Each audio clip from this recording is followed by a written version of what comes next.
Assalamualaikum warahmatullahi wabarakatuh. Saya Anita Ekawati ingin menjelaskan tentang keseimbangan benda tegar. Kompetensi dasarnya di sini menerapkan konsep torsi, momen inersia, titik berat, dan momentum sudut pada benda tegar, statis, dan dinamis dalam kehidupan sehari-hari, misal dalam olahraga. Keseimbangan dan titik berat. Pengertian keseimbangan. Keseimbangan dalam fisika digunakan untuk menyatakan keadaan benda yang tidak mengalami percepatan linear maupun percepatan sudut. Benda yang diam dikatakan dalam keadaan seimbang statis.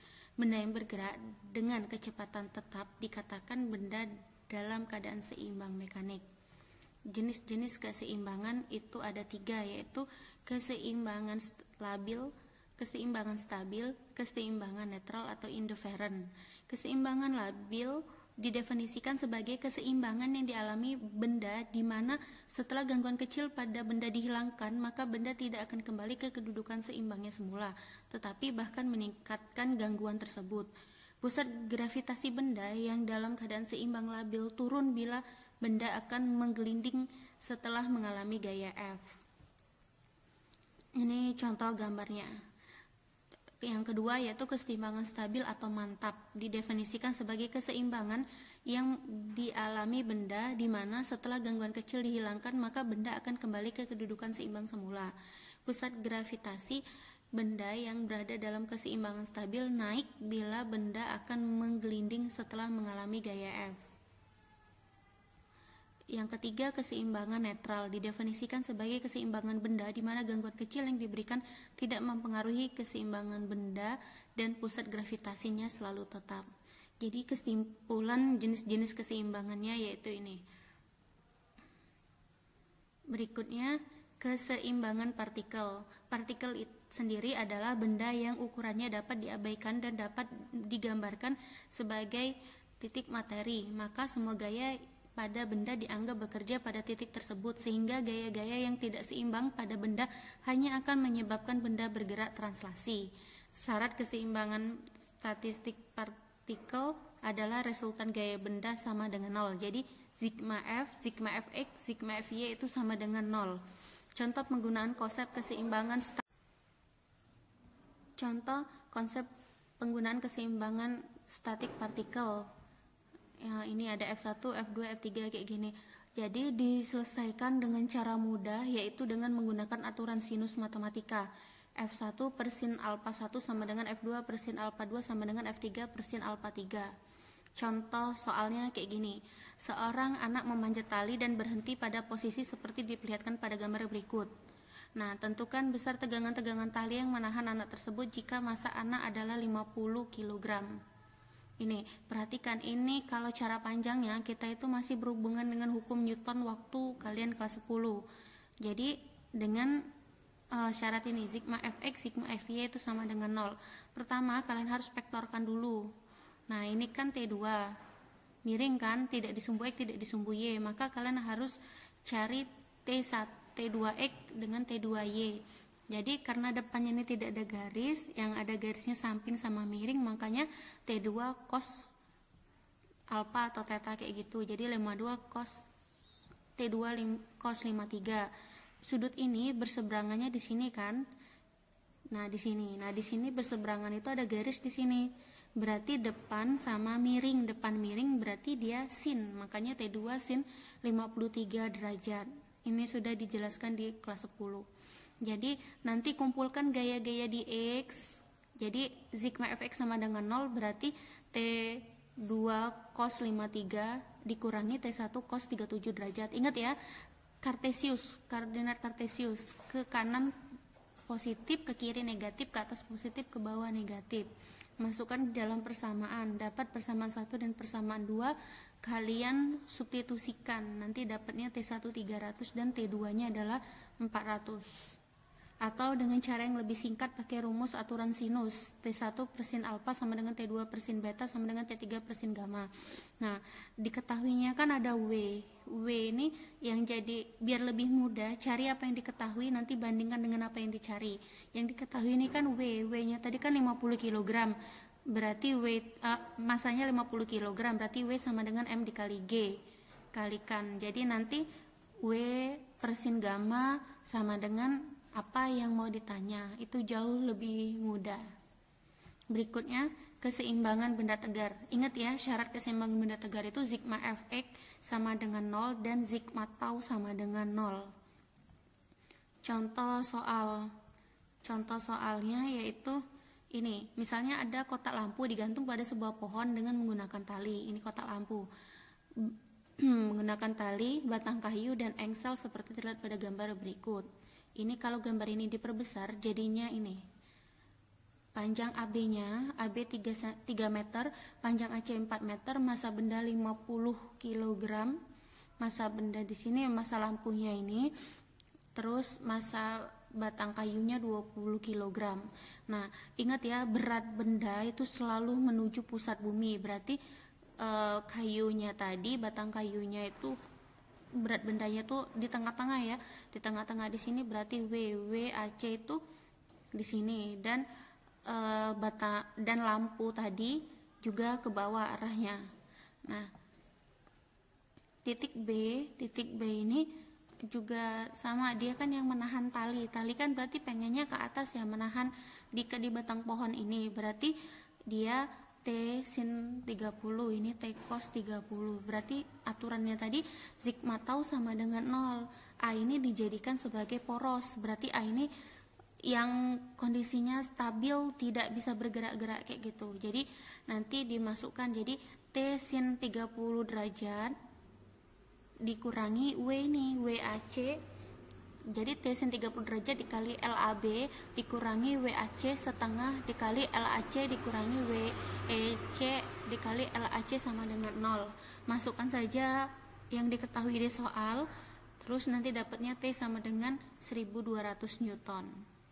Begitu juga kasusnya kayak gini, misalnya ada seorang anak bermassa 50 kg, berdiri di atas gentong juga 50 kg, di atas sebuah papan kayu bermassa 200 kg yang bertumpu pada tongkat AC. Jika jarak anak dari titik A adalah 1 meter dan panjang papan AC adalah 4 meter, tentukan A, gaya yang dialami tonggak A, B, gaya yang dialami tonggak C. Nah, sekarang berarti kalau di sini kan ada gentong sama anak, berarti massa totalnya itu adalah 50 ditambah 50, berarti 100 kilo. Berat itu berarti W sama dengan M dikali G, berarti 100 dikali 10 berarti 1000. Syaratnya tadi sigma tau C di titik C ini tidak akan bergerak kalau dia sama dengan 0, berarti WB dikali LB ditambah WAC dikali setengah LAC dikurangi NA dikali LAC sama dengan 0. Berarti tadi W anak ditambah W gentong tadi kan 1000. Seorang anak bermassa 100 kg berada di atas jembatan papan kayu bermassa 100 kg yang diletakkan di atas dua tongga A dan C tanpa dipaku. Sebuah tong berisi air bermassa 50 kg diletakkan di titik B. Perhatikan gambar. Nah, jika AB sama dengan 2 meter, BC sama dengan 3 meter, dan AD sama dengan 8 meter, berapa jarak terjauh anak dapat melangkah dari titik C agar papan kayu tidak terbalik? Nah, di sini jangan lupa yang langkah awal yang kalian harus lakukan adalah memproyeksi gaya-gayanya. Gaya normal itu gaya yang tegak lurus dengan bidang, jadi gayanya ke atas. Berat benda itu selalu ke bawah. Mau tonggak kayu, mau orang, mau benda apapun itu W-nya itu pasti ke bawah. Berikutnya titik C ini kan dijadikan poros. Kenapa? Karena ini yang menahan biar dalam keadaan seimbang. Pada saat tepat akan terbalik berarti NA-nya ini kan terangkat, dia tidak sama dengan 0. Berarti C ini sigma tau C itu sama dengan 0. WB dikali LBC ditambah WAD dikali WAD dikurangi W dari orangnya tadi, anak tadi, dikali X sama dengan 0. Masukkan apa yang diketahui, selesaikan matematikanya, nanti dapat X sama dengan 2,5 meter. Soal berikutnya, perhatikan gambar. Balok AB sama dengan 5 meter, BC sama dengan 1 meter, BZ sama dengan 1 meter. Z titik berat balok. Jika berat balok 100 Newton, maka berat beban C adalah, nah di sini kalian harus menggambarkan dulu proyeksi gayanya. Karena ditarik sama tarik ke atas, maka ini WC maksudnya tuh W benda ini sama dengan ke atas, sedangkan berat dari baloknya itu ke bawah. Jadi sigma tau sama dengan 0. Berarti kan gayanya hanya dua ya, hanya balok sama tali. Jadi sigma tau sama dengan 0. WC dikali AB dikurangi WAB dikali AZ sama dengan 0. WAB sama dengan minus pindah ruas jadi plus WAB dikali AZ. Masukkan angkanya, jadi nanti dapatnya WC sama dengan 80 Newton. Soal berikutnya, yaitu sebuah tangga seberat 500 Newton diletakkan pada dinding hotel yang licin. Terus dinding hotel, jika lantainya licin, lantai di ujung, sedangkan lantai di ujung lainnya itu kasar, dan tangga tepat akan tergelincir. Tentukan koefisien gesekan antara tangga dan lantai. Di kelas 10 kalian sudah belajar tentang hukum gravitasi Newton. Ini kalau diuraikan gravitasi Newtonnya seperti ini ya, nanti dapatnya mu sama dengan 3/8. Tapi di sini kalian bisa melakukan mengerjakan soalnya dengan trik cepat saja. Mu sama dengan 1/2 tan alfa. Nah, tan itu kan adalah depan per samping. Kan y-nya 8, berarti di sini 8, x-nya itu 6. Tan itu kan depan per samping, jadi 1/2 dikali depan per samping 8/6, dikecilkan dibagi 2, jadi 1/8 bagi 3, jadi sama dengan 3/8. Berikutnya yaitu tentang titik berat. Titik berat adalah pusat massa suatu benda yang resultan gaya gravitasi terkonsentrasi di titik itu. Ciri titik berat adalah jika dijadikan titik tumpu, maka benda akan berada dalam keadaan seimbang. Pada benda beraturan homogen, titik berat benda terdapat pada bidang atau garis simetris. Titik berat dapat saja berada di luar benda. Jadi beberapa titik berat untuk benda-benda yang umum yaitu homogen, ada yang satu dimensi atau garis, 2 dimensi, dan 3 dimensi. Ingat ya, sebelum mempelajari titik berat kalian harus mengingat kembali rumus bangun ruang matematika. Jadi di sini kalian harus hafal dulu rumus bangun ruang matematika. Nah, ini harus kalian hafalkan. Misalnya luas segi 3 setengah alas kali tinggi, luas segi 4 panjang kali lebar. Jadi ini harus kalian hafal, mengingat konsep matematikanya lagi. Berikutnya titik berat. Titik berat itu nanti disesuaikan saja simbolnya ini. Kalau dia massa berarti M kayak gitu, kalau dia berat W, maksudnya kayak gini. Titik berat adalah titik kedudukan dalam suatu benda di mana gaya berat secara efektif bekerja pada benda itu, sehingga titik berat adalah titik tangkap dari semua gaya berat benda. Benda yang terdiri dari sistem partikel, yaitu berat itu W, adalah resultan gaya berat partikel-partikelnya, dan garis kerja W selalu melalui titik pusat gravitasi atau titik berat. Ingat ya, titik koordinasi titik berat benda tegar itu adalah x, y. Kan koordinat tuh berarti koordinat sumbu x dan koordinat sumbu y. Kalau dicari x, dicari misalnya kayak gini, berat benda berarti x sama dengan W1 x1 ditambah W2 x2 dan seterusnya per W1 ditambah W2. Begitu juga y. Setiap x di sini diganti dengan y, rumusnya sama. Nanti kalau mencari massa, w ini diganti m.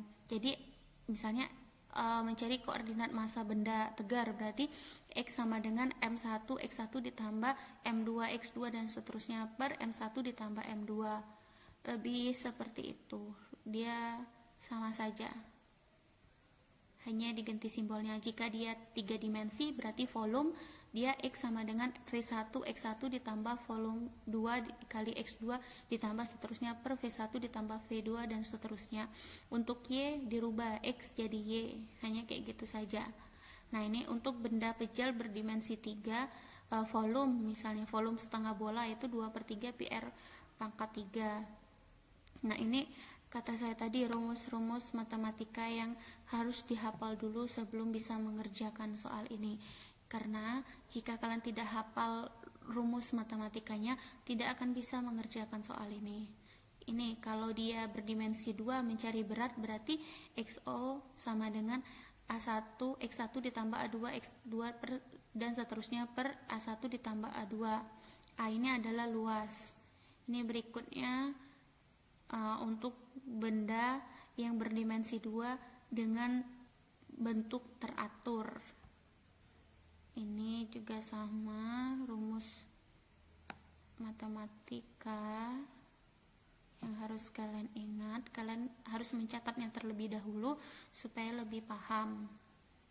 Nah, ini sama kayak koordinat titik berat benda yang homogen satu dimensi berbentuk misalnya kayak gini, berarti kalau XO nya adalah setengah dari panjang garis lurusnya.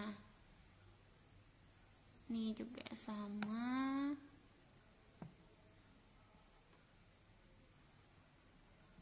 Ini jadi titik pusat massa juga sama, XPM sama dengan M1 X1 ditambah M2 X2 dan seterusnya per M1 Y1 ditambah M2 Y2. Jadi titik pusat massa itu adalah titik yang mewakili posisi benda bila dianggap sebagai suatu titik materi. Titik berat bukan titik pusat massa, meskipun umumnya titik berat berada berhimpit dengan pusat massa. Ini contoh soalnya. Contoh soalnya kayak gini, tentukan titik berat bidang berikut. Ingat ya, kayak gini. Jadi sama logikanya kayak gini, ada kardus diletakkan di atas lemari. Kalau ditanya Y dari Y-nya, berarti kan kardus tadi misalnya berbentuk kubus, berarti ditarik di titik beratnya itu di mana? Y-nya itu di kardus ditambah dengan Y yang tinggi lemarinya. Jadi harus dihitung semua, bukan Y di posisi kardus itu saja. Jadi tinggi yang tinggi yang membuat dia di posisi itu juga harus dihitung. Contohnya kayak gini, kalau A ini, titik A ini kan kalau saya silang seperti ini, kubus ya, kayak gini. Jadi tengah-tengahnya di sini antara 4 dengan 6, setengahnya berarti adalah di 5. Berarti Y-nya adalah 5. XA-nya adalah ini antara 0 sama min 2, setengahnya berarti setengah dari 2 itu adalah di sini, berarti di posisi min 1. Berikutnya kalau mencari luas, ini kan luas persegi ya, berarti A sama dengan 2 dikali 2, panjang 2 lebar 2. Untuk luas itu tidak memperhatikan tingginya, langsung saja menghitung luas seperti rumus matematika saja. Sama untuk titik B, ini saya silang cari titik beratnya, kan posisi X-nya di sini adalah 1 ya, Y-nya di sini adalah antara 2 sama 4, di sini tengah-tengah di sini adalah 3, berarti YB-nya 3. AC juga sama, XC itu ada di min 1, YC-nya ada di 1. Sekarang masukkan rumus saja. Titik berat itu berarti X, Y. Di sini karena gambar kayak gini berarti pakai rumus luas ya. Berarti X0 sama dengan A1 X1 ditambah A2 X2 ditambah A3 X3 per A1 tambah A2 ditambah A3 atau ABC tadi. Y-nya juga sama. Nanti dapat koordinatnya 0,2 sama 3. Mungkin itu saja yang bisa saya sampaikan. Jika ada yang perlu ditanyakan, tulis di kolom komentar di bawah ini. Terima kasih. Assalamualaikum warahmatullahi wabarakatuh.